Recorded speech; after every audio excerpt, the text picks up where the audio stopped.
I'm going to hand this off to my partner in crime today, Thank you. Laura Faulcon. So this is the third in our series of the career services, faculty learning opportunities. We're talking about career competencies. One disclaimer today, we are in Burnett Hall where there is some current improvement going on outside. So you may hear a bit of construction work as we talk today, but we'll use our best teacher voices to bring this great content to you. So Laura, go ahead. Thank you, Karen. And if I bust out in random laughter, it's only because the noises are kind of funny. If you're in a strange headspace like myself, we've gotten some laughs already. So thank you for joining us today on Zoom. And then we have a wonderful participant in real life. So we look forward to a lively conversation. And for those of you that have joined us in the past, you'll see that we are following the same type of structure. We love it. We love your participation, and thank you again. So like Karen said, this is our third in the series of career competencies for our close. No problem. Let's try another. We are flexible. All right. Okay, or we can just click it. I'll just advance you. No problem, no problem. So these series of career competencies are based on the NACE, the National Association of Colleges and Employers. And this fall, we are doing 4 of the series, and then we'll be working on the next 4 in the spring. And for those of you that don't know, the National Association of Colleges and Employers are the leading research organization for the work that we in career services do. So we started with career exploration, that was standard 1. Standard 2 was communication, and today standard 3 is critical thinking, which there's value in every single one of these 8. I personally love critical thinking because what we do here at the college is preparing students to be the most competitive out in the workforce. And you all know that I work with employers, and our employers inform the work that I do in particular in helping you all then prepare students to be the most competitive. But critical thinking, we're going to dive in and see how we can give scenarios to students, helping them to not only be critical thinkers in the classroom, but then at the interview table and then be in the workforce. But what NACE does is they provide the most current workforce trends, giving us the workforce projections, also recruiting hiring practices. You can see all of those things there. Best practices and benchmarks, and then attitudes and outcomes. Currently, too, they give a no-nonsense approach to only providing internships that provide pay. And that is something that we've seen here at the college recently, that some of our employers are coming to us saying, oh, we can provide this internship opportunity, but it's for no pay. I will give you my attitude on that is that I do not believe in a no pay internship. And we can talk about that more individually if you like. Or should I save questions till the end? Oh, yes. No, you could please interrupt at any time. This is a conversation here, a dialogue. Tim has a question. So NACE is familiar to me, but I didn't know that they tracked data that sounds somewhat similar to what Lightcast can do in terms of trends, salaries, Yes. outcomes. Do we have a relationship with NACE that we can get that information in front of faculty or program heads or others? I'm wondering, trying to, again, provide information to faculty so that they can say, oh, you're considering a career in geology. Sure. Here's what geologists make in the field. Sure. How would that happen? So good question. I don't know if the folks at home Yeah, he's heard right that. under the microphone. Oh, sorry. So. Okay. So very good question. So NACE is an organization that I personally belong to. I do the free membership. So we, with our limited budget, Yeah. I'm hoping that we can do the paid membership. Institutional membership, maybe?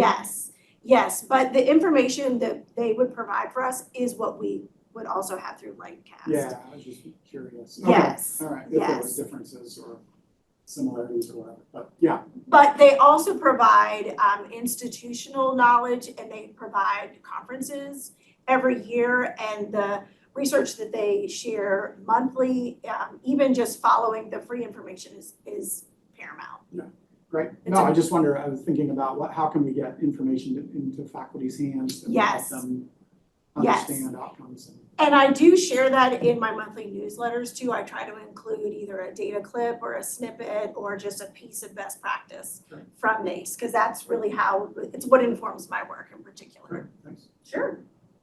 So this is just a quick summary or quick link to where we are. So I wanted to jump right in.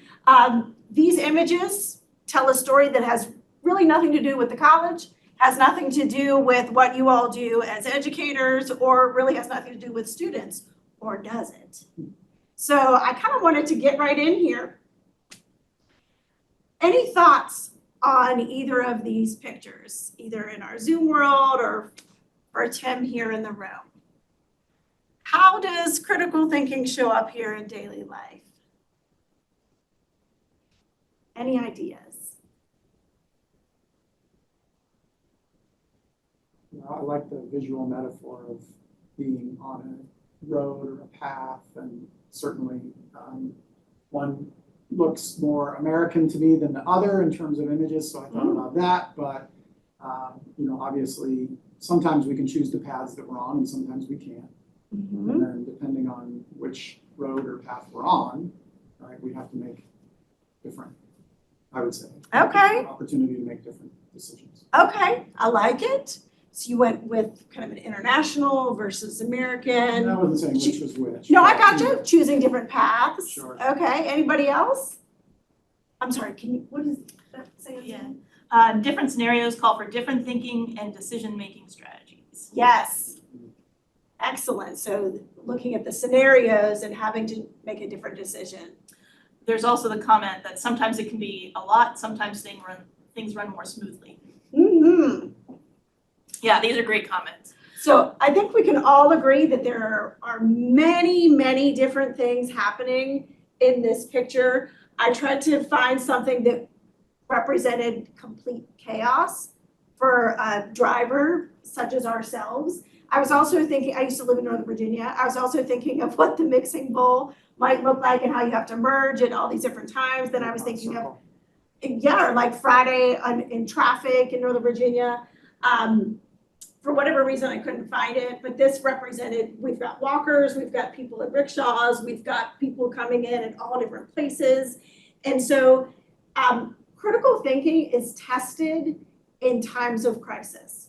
And so to me, this represented, if you're not used to it, a time of crisis. Now this, for other people, might not be a time of crisis. This looks maybe peaceful, it might be a time of reflection, someone just casually driving down a road. This might be the antithesis of this, but no matter what, we make thousands of conscious decisions every single day. And so we could equate this to critical thinking, like, obviously this is an example of driving, crisis versus non-crisis, but another example would be, again, not students, not employees, not the workplace, but still critical thinking. What do you do in times of uncertainty? What do you do when we are tested the most? What do we do? What do we do? Any thoughts on these two images? This is why I stay home on Black Friday. Black Friday looks a lot, go for a walk. Yep. So when we are emotionally stretched, when our nerves are shot, that is when we are faced with, or if we are faced with so much stimuli and we need to make a decision, what do we do? Do we respond like this, where there could be danger, where there could be violence? There could be things like this. When in an ordinary situation, people are rational, you behave in a normal way, or do we do this just to get the cheap TV or whatever they're selling here at Target, and the self-checkout lines aren't working? I bring these examples up to say that in the workplace, we might see these types of things also. So it's important to practice critical thinking skills so that if ever we are in times of uncertainty or times of crisis, we will know what to do, or at least have some experience to say, oh, I witnessed an experience like this, or I was working in a team and we had something similar to this and I knew what to do, or I, had a teammate and their office looked like this.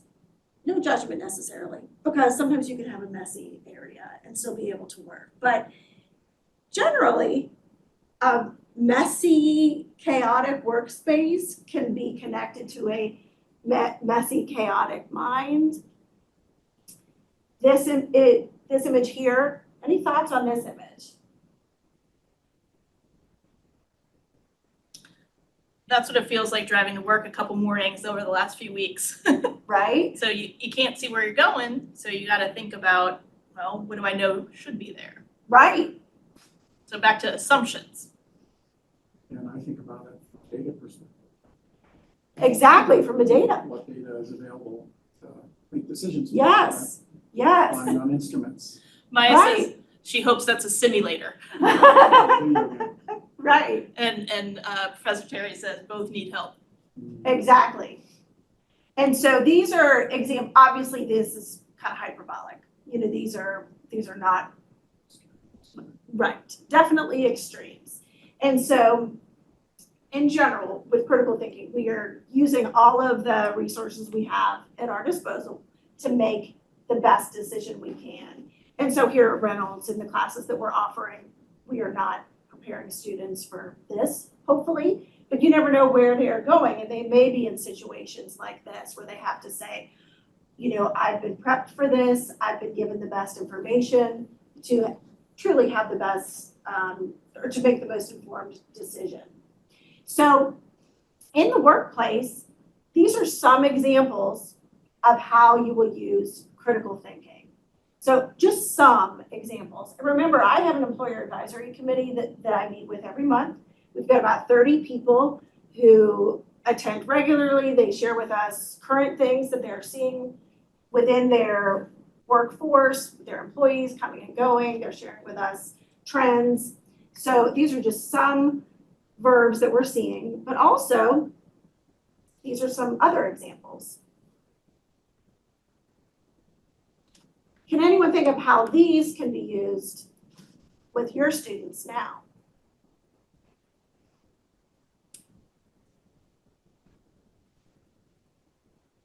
Well, we'll talk about some specific examples in a little bit. And I'd love to hear from those of you in Zoom land on how you use some of these critical thinking concepts when we get to some more discussion here. Okay. Again, so more examples from the workforce. The images I showed you earlier, I guess I was kind of like stuck on that. Maybe I've been watching too much Netflix. I don't know what it is. This one is really important too. Some of our students will graduate, they'll become managers, supervisors at some point, and they will be evaluating their staff. This is where you see critical thinking regularly. Also allocating resources if you're in charge of finance, if you have a budget, if you're strategic planning for the year, if you are getting lots of information at one time and you're making decisions for our school. Look at our strategic direction that we're working on now. Look at our Achieving the Dream work. I didn't want to mention this, but sometimes there is conflict in the workforce, and you can't just make a black and white decision and say, this is it, move along. You have to get all different sides of the story, and then you make decisions from there. So according to NACE, this is their official definition.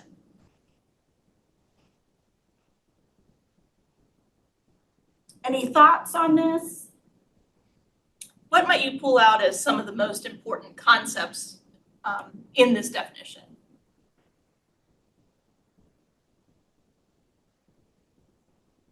Anybody want to give us a thought?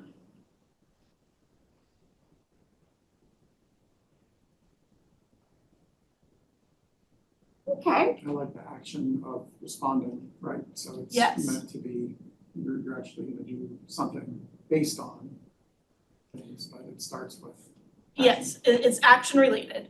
And Not passive. And I really like the idea of developing situational context. Because the idea is that you have to have that sort of broad perspective whenever you're dealing with critical thinking. Exactly. So I wanted to share this real life scenario that your students could potentially be exposed to, say if they were in an interview. And our employers are very much going to a scenario-based interview style these days.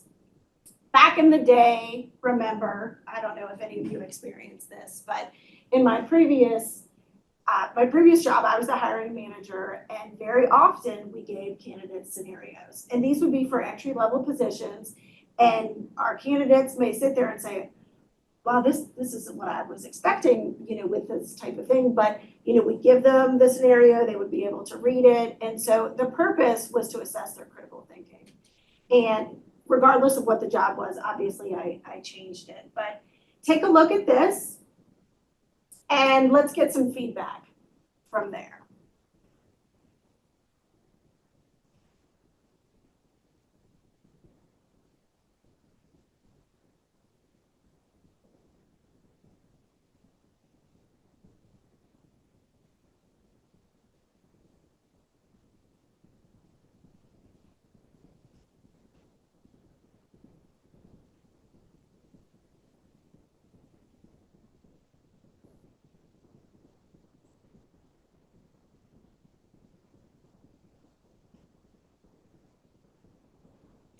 Any thoughts from those of you in Zoom land? Have any of you ever done some bookkeeping or record keeping?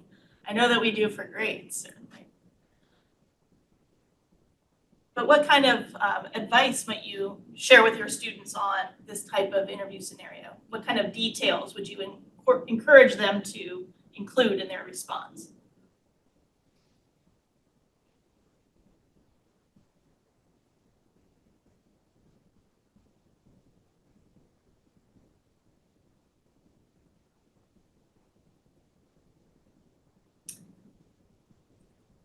So my response to maybe break the job down into parts. That's excellent. The idea is that sometimes a chunkable task is a more doable task. Absolutely. Other thoughts from you, Laura? Determine how they're going to keep up with incoming information. That's another key piece. One of the things that I think, and I see this sort of translating this back to the classroom, when you're in a class, students are constantly getting new information each time they come to class. And so it's that idea of not only does how that information, how do I handle it, organize it, but also how do I relate it to what I already know? Yes. How do I put it back into context? So going back to that NACE definition of situational context, it's again putting that together. That's awesome. Good feedback, Maya. Exactly. Well, what I would just say is knowing that students, and it is interesting, I was just helping a student about 2 hours ago with their resume, and actually the student is nearing completion with their bookkeeping career studies certificate. And I didn't realize at the time that I'd be meeting with her in relation to this, so it's very timely. So these are the types of questions that our students will be having at the interview panel. And so what I would just encourage students to be aware of is that these will be happening, to be aware, and to make sure that they're answering all the parts of the question. But then it's okay to ask the interviewer to repeat it, to make sure that they are understanding all parts, and it's okay to take notes. And as Maya said, to break it down into parts. But really, in this case, this is what the person is looking for: to explain the organization, the record keeping, and process for how you'd accomplish the task. Yes, they want to know everything about it, but this is the key part. This is where the critical thinking is. They want to know how you're going to handle all of it in those 3 parts. Do you give students scenarios to Yes. practice and let them try these out with you, Yes. being the interviewer? Good question. So when we do our mock interviews, this is what we're giving Comes them. up. And we have employers who are helping with mock interviews too. Oh, good. Yeah. So, you get your standard questions like, oh, tell me about yourself, what draws you to this Sure. position, blah, blah, blah. which is fine. We've all been through those. But this is really the meat and potatoes of what employers are looking for. Because they want to see that you can actually handle what the job is. Are you seeing interviewers ask different types of questions depending on whether it's in person or virtual? Like, are they asking them to come having answered questions, or will they give them things to do in advance? Good question too. So now the trend is there are different types of trends depending on whether it's in person or on Zoom. Right. So this would be an entry level. If it were, say, a mid-level position, they're giving you scenarios in advance, a task Present to or complete respond ahead of to, time. yeah, Mhm. like we do for some of the jobs here. Right, right. And sometimes if you're asked back for a second interview, so you get through the first stage, and if you come back for a second, then you have to complete a task. Got it. So it's changed Mhm. definitely in the last 5 years, especially post-COVID. Mhm. So this is about a student, just a scenario for you all to mull over amongst yourselves. Take a look at this.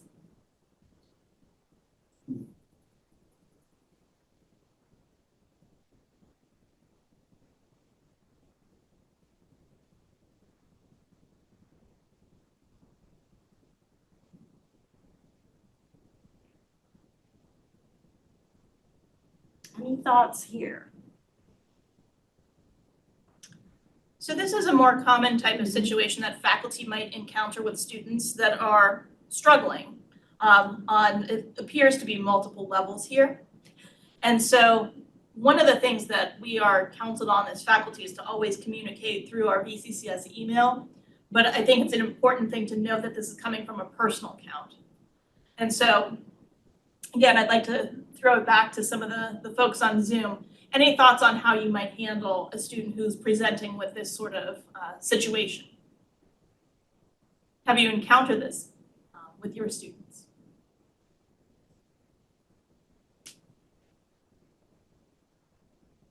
Feel free to unmute yourself if you can and just speak, or if the chat's more easily used, that's fine too. Hi, everyone. Yeah, I've encountered this as far as, the students that are falling behind with issues, but my experience really has been they're still communicating with me through Canvas. So I'm interested in, kind of seeing what your take is on this. Yeah, so my first take on this would be first go check into SIS, see if they're still on your roster. Because if they're not on your roster, that's probably why they got kicked out of Canvas. And then if they're not on your roster, that could have a wide variety of reasons. And they would not be that, Karen, because they dropped the class? It could be because they dropped the class, it could be because they were dropped for non-payment, it could be a variety of issues. It could be a clerical error, for all we know. So that would be my first stop, but then I would also encourage them to seek counseling with the advising services, enrollment services folks, and see if they can get them back into the Canvas and the VCCS email, because those are the folks that are going to have the most information about that.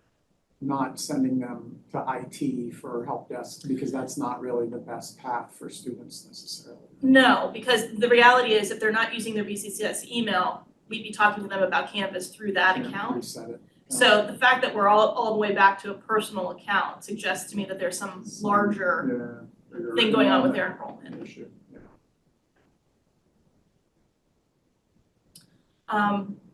And then I think the other thing is we need to consider the timing where we are in the semester, right?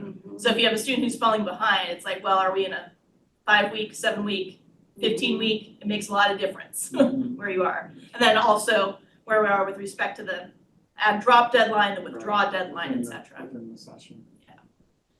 So the key here, though, is to encourage students to kind of self-advocacy, encourage them to take care of things on their own. But again, I think it's also, I like what Maya's saying here.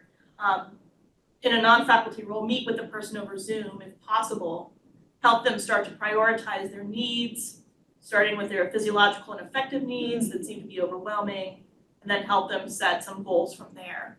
And so I think that's the key thing. It's like if they're contacting you, try to reach out, make a connection, and then help them find that path forward. Maya, I especially like that. And back to what you said, Karen, too, about the self-advocacy. because the student is in some type of personal crisis. To me, that really speaks to the fact that the student has reached out and they've done well in the past. There may be something else that's really going on.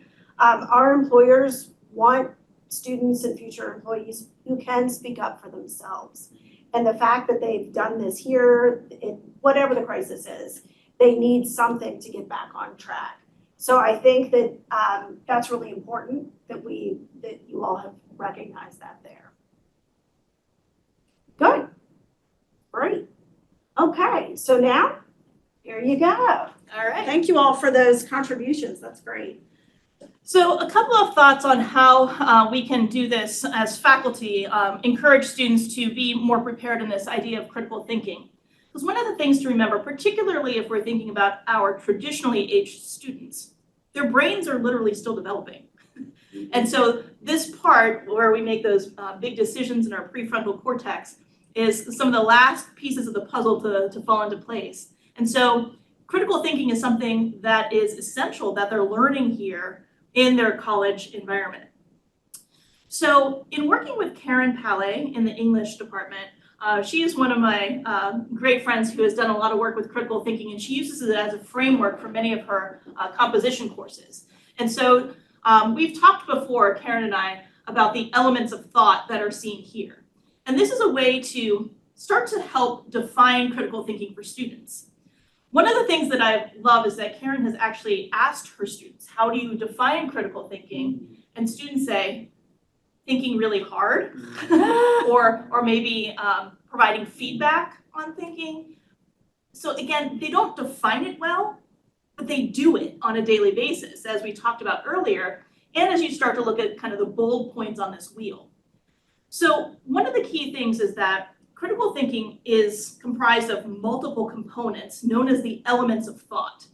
And so one of the things to recognize about this wheel is that it encourages this idea of deeper thinking, reflective thinking, and it can be applied to almost any scenario, whether this is something that's work-related, something that is related to text the students are reading, perhaps collecting data in a lab assignment, thinking about making a recipe in culinary.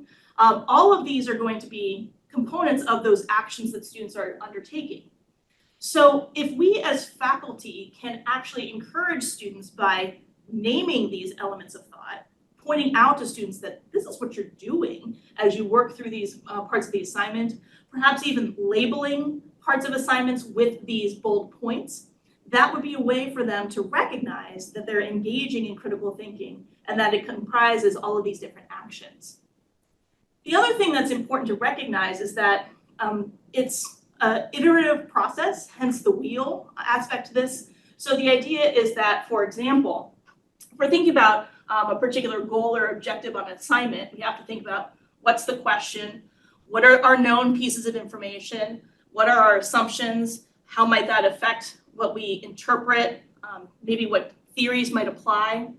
But then we can also consider a point of view. If we shift a point of view, that might then change the information that we have, or what theories or definitions might apply.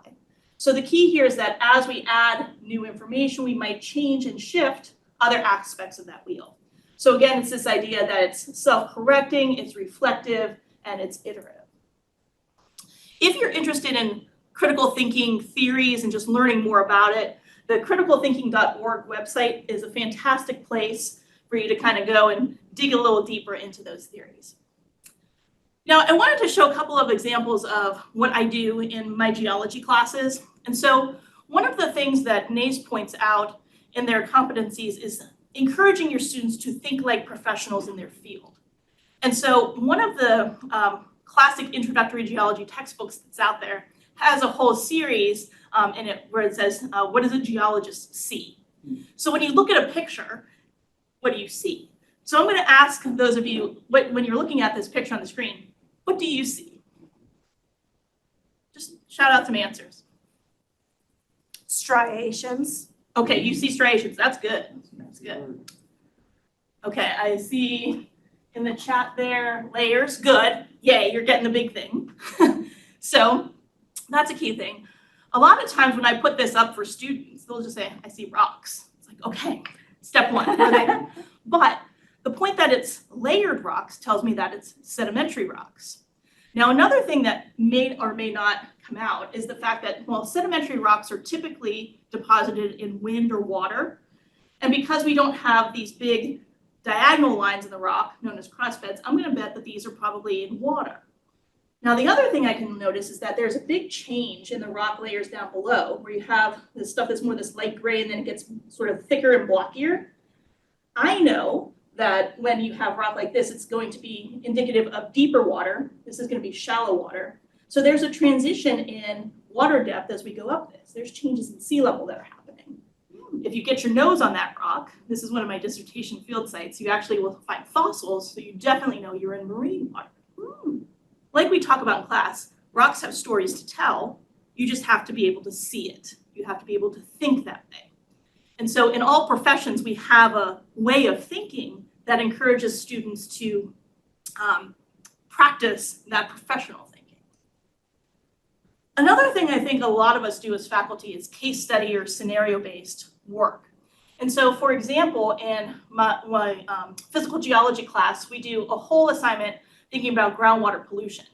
So in this assignment, after we've talked about groundwater and how what it is and how it can be polluted from different contaminants, I provide them with a map that shows some different cities and locations. There are well data that show that some of these wells have polluted water, some are clean. They're also given some information about those strata or layers. And then their task is to figure out who's doing the polluting of those wells based on the underlying geology and information in the wells. So when we think about these components of critical thinking, the elements of thought, we're talking about exploring known information, we're talking about assumptions, we're creating hypotheses, we're thinking about what data we have, what data we might want, what inferences and interpretations and conclusions we can get to from that. I've also seen some great examples of case study problems at the downtown campus. If you've ever had the pleasure of going into the nursing labs, fantastic examples of where they can provide the students opportunities to diagnose and determine the best treatment options for what those different scenarios are. Thinking about our culinary students, again, working through a recipe, thinking about, ooh, if I taste this, does this have the right flavor profile? What do I need to change, right? So the key here is that case studies are a great way to build in lots of opportunity to practice critical thinking. But again, this is just a small thing. We do this in class. This is maybe an hour in class that we take on this. But that's just one opportunity of many throughout a course where they are practicing these skills. So again, that iterative process of being able to practice the elements of thought. And then another component that I wanted to bring up, and this is, again, related to some of the work that Tim does with assessment. Here at the college, the concept of critical thinking is actually one of the items that is on the general education learning outcomes assessment. And so this is something that is done at a VCCS level. And so generally, the idea is that students that are in degrees that are affected by the general education curriculum will be able to meet these outcomes. And so the idea here is that when we're looking at how this actually manifests in class, it would again be related to these sorts of things over here on the right-hand side of the screen. Being able to explain issues, finding evidence, thinking about your context and assumptions, students' perspectives and conclusions. So again, the key here is that we're teaching students how to think. This is one of the great things about general education, is that not only are they going to apply these types of concepts in a science class, but they're going to get this in an English class, in a history class, sociology. The key is that this is not discipline specific. This is learning on a collegiate scale. It's nice to see the overlap to the wheel that you showed. Exactly. Right? Exactly. It's like similar concepts. It was planned, right? So this is where I'd like to throw it back to those of you on Zoom a little bit. What are some of the assignments that you have in your classes that encourage students maybe to think like professionals, or where are you asking your students to evaluate and analyze and problem solve? I know you've got examples in business there, Nicole. Can you tell us about some of those? Yeah, I do a lot of Ethical dilemmas. yeah, I do a lot of ethical dilemmas. And I actually did one yesterday, which was fun. Where basically the scenario was you work at a company and your manager is going to propose something that you know from an outside source that it's going to fail. So, what do you do, and what could be when you think about what you're going to do as far as having that information and giving it to the person it's supposed to go to. Think about the results of your actions and things of that nature. And I had a number of students, one that was very quick to say, I'm going to leadership and I'm going to present the issue. So they know that I'm a better manager than the other person. And I said, well, what happens with the other person that was your manager? He's like, oh, I don't care about him. And I realized that he's like, well, a business is a business. And if he failed to provide the right information, then he wasn't the best person for the job. And so, we kind of had that type of conversation amongst the class. And so it was nice to see that there were a different array of thinking. Some people were kind of like step on their toes. Others were, I want to work together because we have to continue to work together and, things of that nature. So we tend to do things like that at least once a week in class. Nicole, you just said something that I think is so important, and that's the idea of how important the discussion is around these types of activities in class. Because one of the things that you'll find is that different people think differently. People make different assumptions, make different prioritizations. And so that's a way to really enrich the discussion around critical thinking, is to make sure that you're incorporating those voices into the classwork. That's great. So just keeping track of our time here, I'm going to scooch ahead. So here are some other additional sample behaviors according to NACE.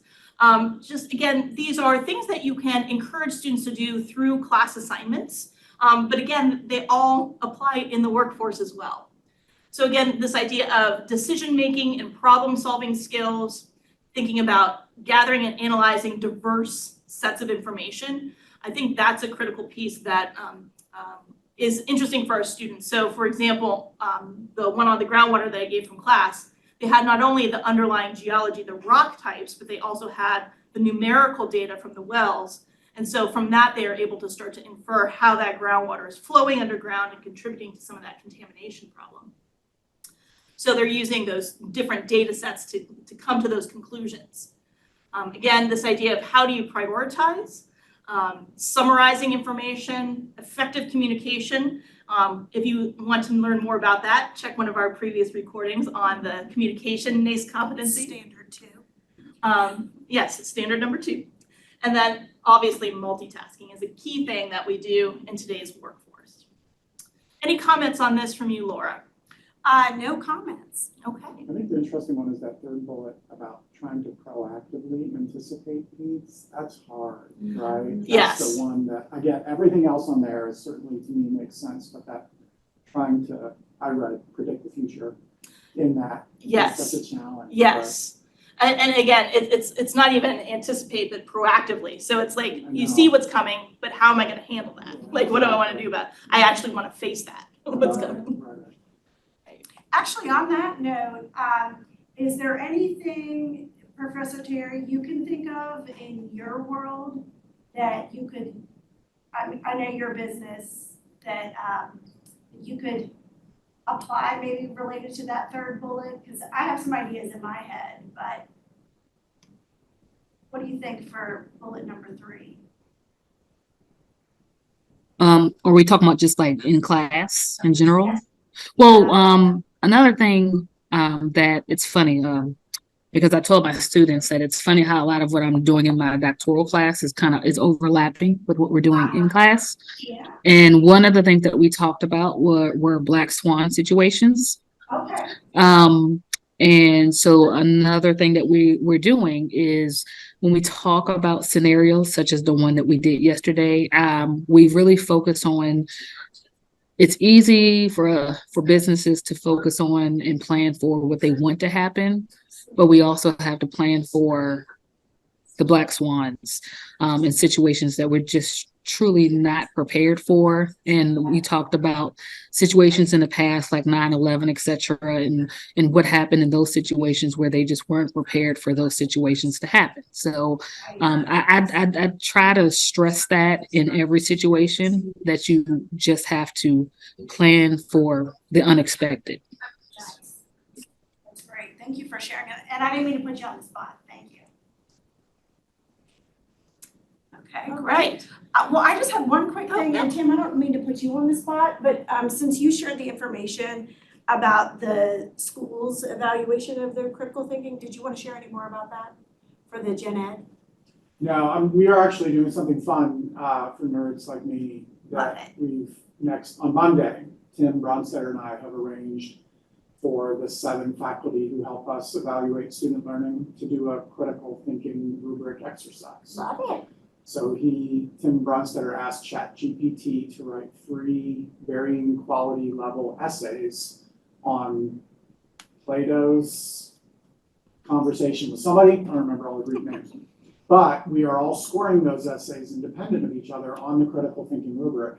And we're going to come together then to discuss whether that rubric, the wording you showed, Karen, was helpful to examine, even though it's made up student work, to try to look at evidence that might come out of a class that was a written assignment, but to see if we can improve that rubric to make it more useful. So having 7 faculty look at it That's awesome. and then say, this was easy for me, this was hard for me, this didn't make sense. Okay. Because I would love to empower more examples, like you were saying, Karen, of where critical thinking occurs. And how do we help faculty evaluate and say whether they're satisfied or not with what students are demonstrating on their critical thinking skills. Great. So my hope is that we can continue to tweak and revise and make useful to faculty ways to measure. I mean, again, if we say we care about it, Right. then we ought to be able to make some conclusions about whether we're seeing it in our classes and whether we're satisfied with it. That's great. So, Thank yeah, you. so Let we'll us know. report back on that. Yes, and let please you do. know how That's the exercise went. Let us Excellent. know. Well, team, I just had one quick last thing. I appreciate y'all we both appreciate you so much for coming. And you guys have been faithful attendants. I just wanted to know if there's a better way that we can share this information with your colleagues or others. Please let us know, because you all found us and we're grateful that you found us. We just want other people to come. So let us know.